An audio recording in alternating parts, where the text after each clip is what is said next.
pouvez répéter la question? Kind of Spanish Inquisition. Nobody expects the Spanish Inquisition. Vous Jean-Pierre? pouvez répéter la question? Oui, non. The Inquisition. Let's begin the Inquisition. Look out, Sin. We have a mission. Watch out! The Inquisition! Oi, oi! Allô? Allô, allô, je ne t'entends pas. Allô? Ah si, c'est Dany. Tu m'entends pas? Si, là, ça y est, je t'entends. Oui, c'est Dany, oui. Ça va? Oui, et toi? Bah ouais, je te dérange là? C'est pas l'heure? Non, pas encore. Pas encore? T'as 5 minutes?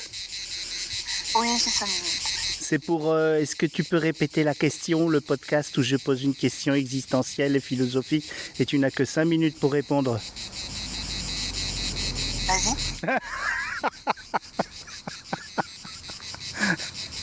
Le vas-y, je m'y attendais pas. C'est quoi la question? Alors la question c'est, est-ce que l'antagonisme, ça doit absolument être vilain? Et qu'est-ce que tu préfères, être une vilaine ou une héroïne? Il y a deux questions. Alors oui, il y a deux questions. Est-ce que l'antagonisme doit être vilain? Alors, je vais te faire la même réponse que ce que j'avais déjà fait. Oui, mais là on fait comme si on n'en avait pas parlé avant parce que ça doit être spontané. Alors, l'antagonisme doit être vilain, oui, dans les films américains, les blockbusters. Parce que c'est quand même très manichéen, même s'il y a des nuances, n'est-ce pas? Mhm. Et c'est le principe, quoi. Enfin, je veux dire, c'est basé dessus, sur un vilain vraiment méchant et sur un gentil plutôt gentil, ou une gentille plutôt gentille. Voilà. On exclut Même s'il y a les, des nuances. on exclut les films catastrophes, comme on disait dans mon temps, où il n'y a pas vraiment de vilain, Alors, avec non, des... pas catastrophe. Encore qu'il y a des très gentils et puis des gens qui sont un peu pleutres et qui ne veulent pas sauver les autres ou faire face à la catastrophe. Justement, non, parce que les films catastrophes, à mon avis, c'est plus, justement, c'est plus basé sur des comportements humains. Donc forcément, Oh, il y a des vilains. nuancé, quoi. Ouais. Mais à ton avis, Ils sont jamais tout blancs, tout noirs. ouais. Mais si ça dépend de quel point de vue tu te places, le vilain n'est pas forcément celui qu'on croit. Si on Ce réfléchit. n'est pas forcément celui qu'on croit au début, mais il y en a forcément un. Moi, je pense qu'il y a un côté qui est un peu pervers dans nos esprits formatés à choisir le gentil d'une certaine façon, alors que si tu réfléchis avec un peu de recul, dans un certain contexte, moi je prenais justement le cas de Furiosa, le dernier Mad Max, et en fait, le soi-disant vilain, c'est un homme de son temps. Et c'est pas parce que Oui, de temps alors, en temps... Tu peux préciser, parce que voilà, précisément ce que tu entends par là, un homme de son temps. Bah, c'est une époque, le terme est impropre, mais il parle à tout le monde, une époque barbare où tout le monde lutte pour survivre et certains agrègent d'autres comme en tout temps, à savoir des généraux, des rois, mais il n'y en a pas un pour acheter l'autre, de quelque univers que ce soit, d'où que tu te tournes, il n'y en a pas un pour acheter l'autre. Et d'ailleurs, on voit que la seule utopie, qu'on ne connaît pas bien, hein, ça se trouve, elle est peut-être dictatoriale, cette utopie, celle d'où vient Furiosa, elle a disparu, elle a été avalée par les sables, et donc elle n'a pas eu plus de réussite que les mondes barbares et violents.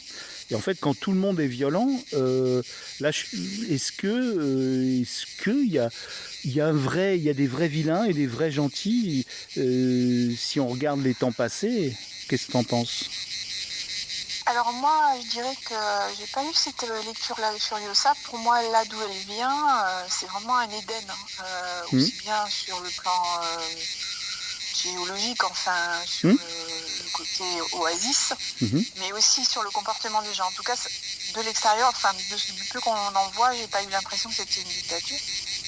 Ou alors une dictature du bien. Et là, quelque part, ça pourrait être un autre thème. Mhm. La dictature du bien, est-ce que c'est... Ouais. Voilà.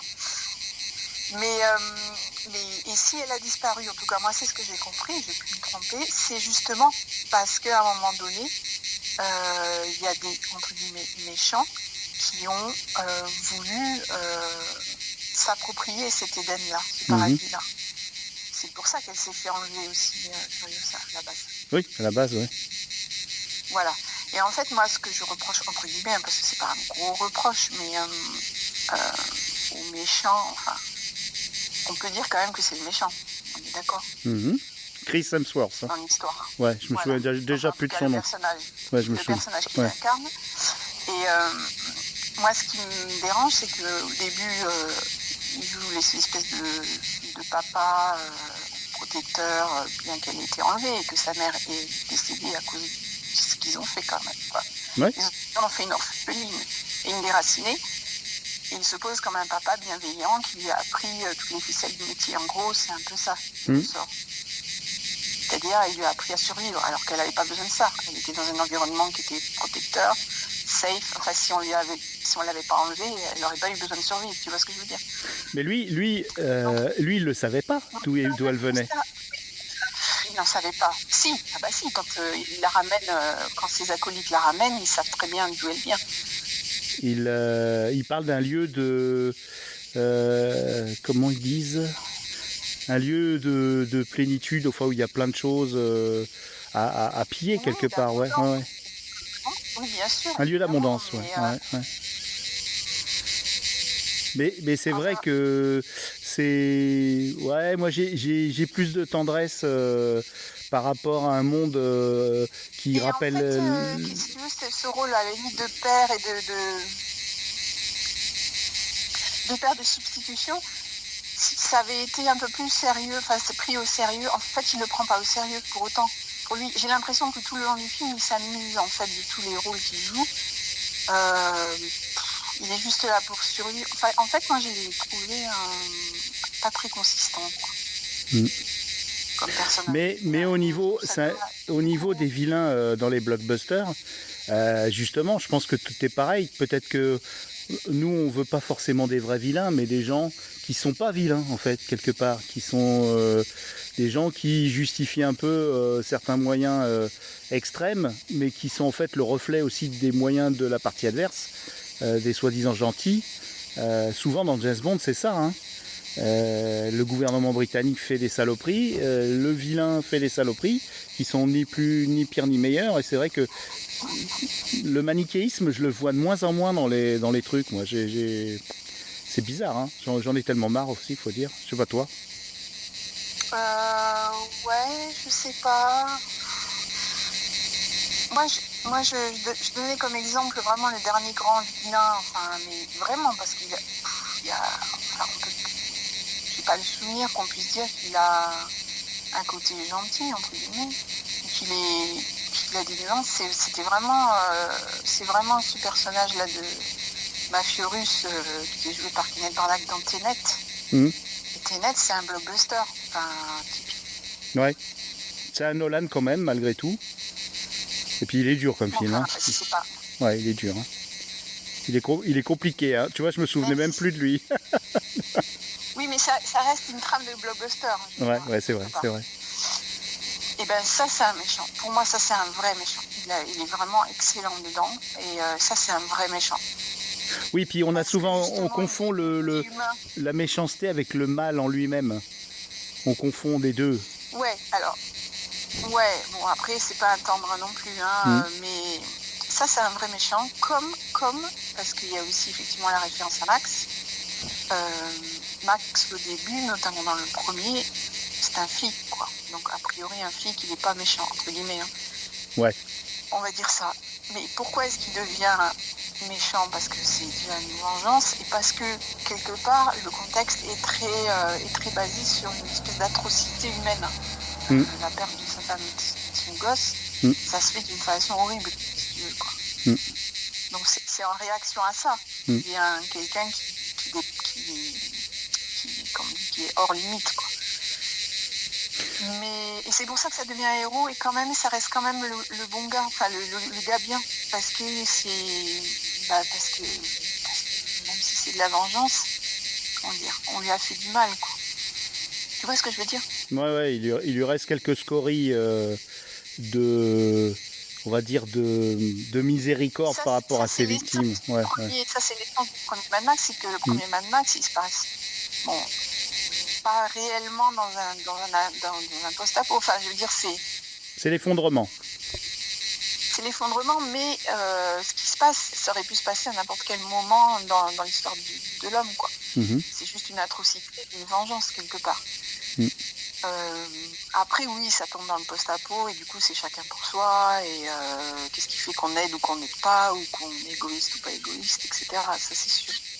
Ouais, j'ai pas Mais, encore attaqué l'énorme livre de Jean Z sur le premier Mad Max, mais à mon avis, Pardon. il y a un énorme livre Ouais, oui. qui pèse 10 kilos là, de Jean Z sur Mad Max, et qui décortique tout le film. D'accord. Et je pense que, ouais, parce que j'ai un doute. Je me demande s'il a vraiment fait un truc d'effondrement, ou c'est juste, comme tu dis, une banale histoire de voyous qui se croient tout permis, quoi, en somme, quelque part. Ah et bah qui c'est ça, profitent. c'est complètement ça. Ouais, tout à fait. En tout cas, le premier est vraiment là-dessus, quoi. Alors, bon, après, c'est devenu ce que c'est. Et après, bon, on a adhéré, hein, tous, on a tous adhéré, plus ou moins.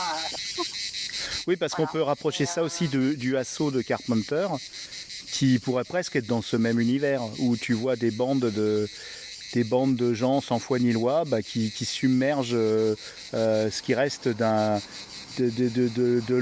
forces de l'ordre dans un quartier, et ils survivent comme ils peuvent, comme dans un effondrement.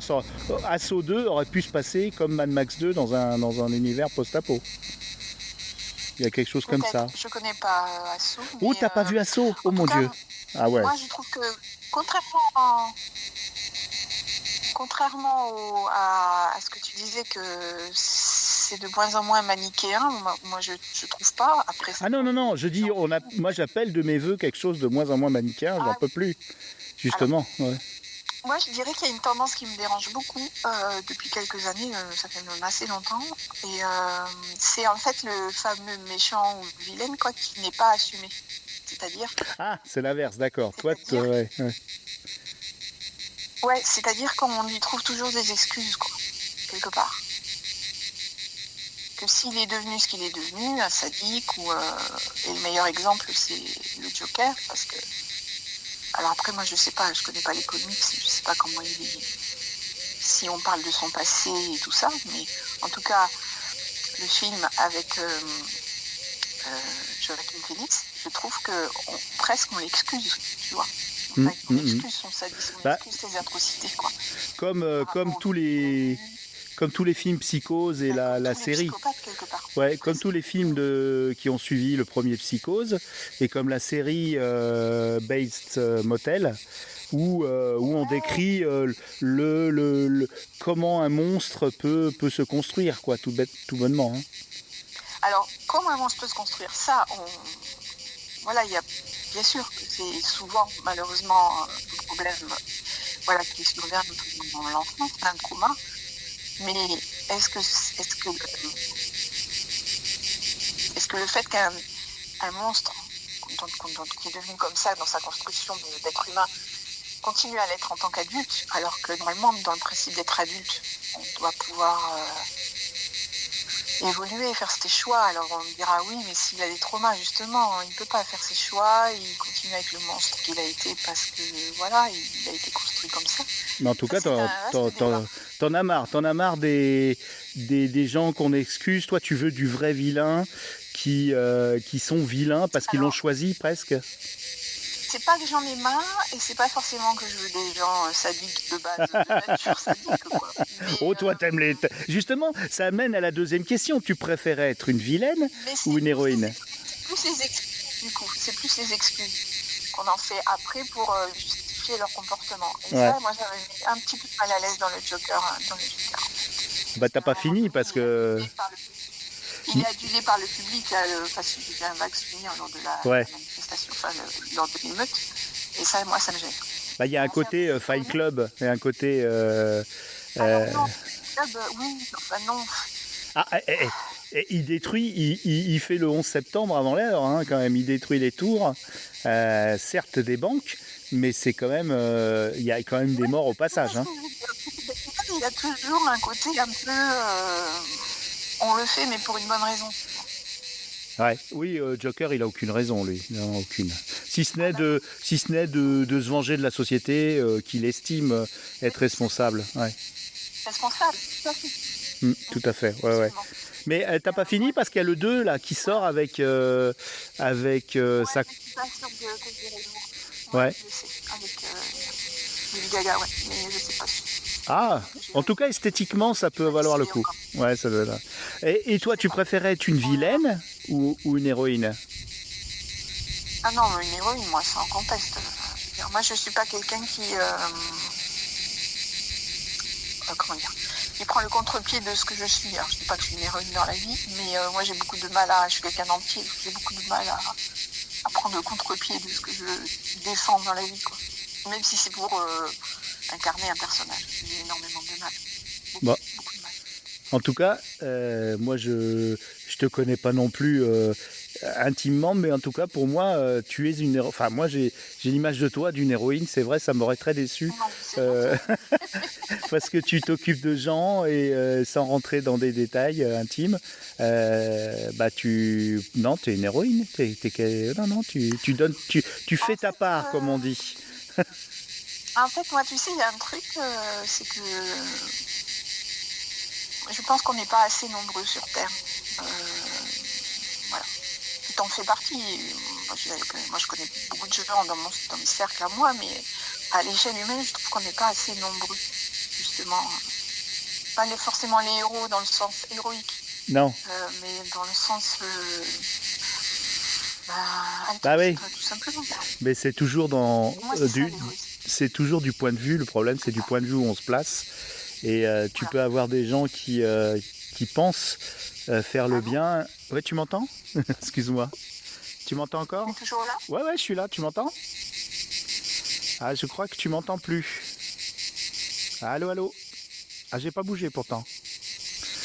Ah, je crois que j'ai perdu Mu. Bon, je vais la rappeler.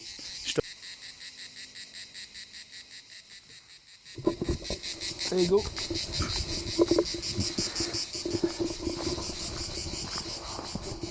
Ah, ça sonne. Allô?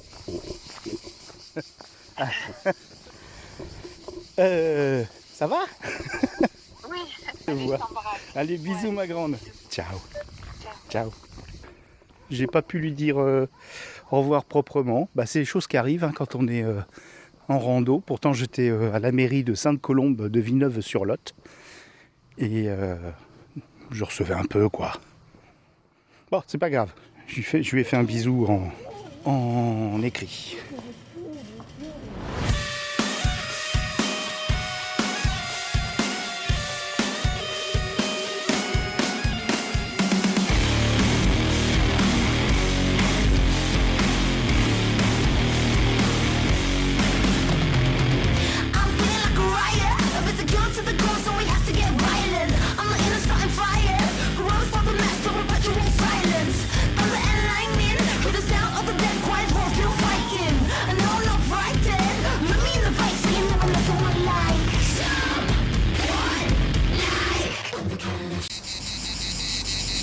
Vas-y.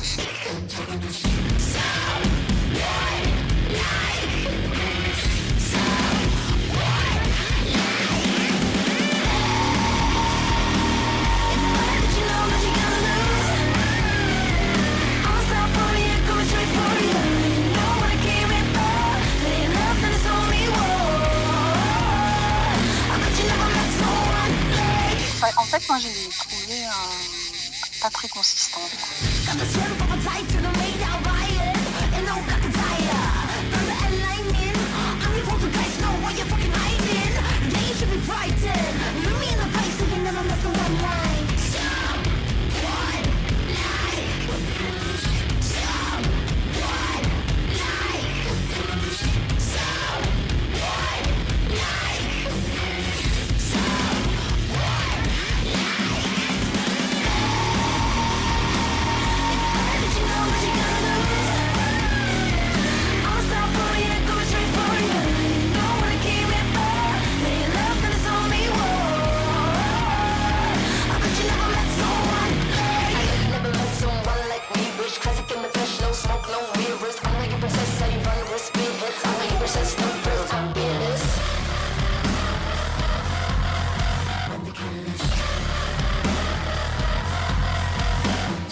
Galaxy Pop.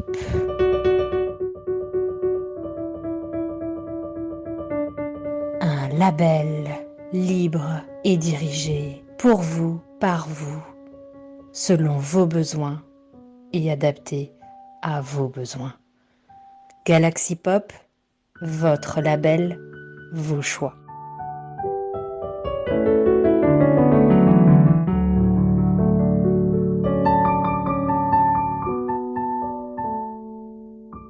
Oui, Je allez, vois. je t'embrasse. Allez, bisous Ouais. ma grande. Ciao. Ciao. Ciao.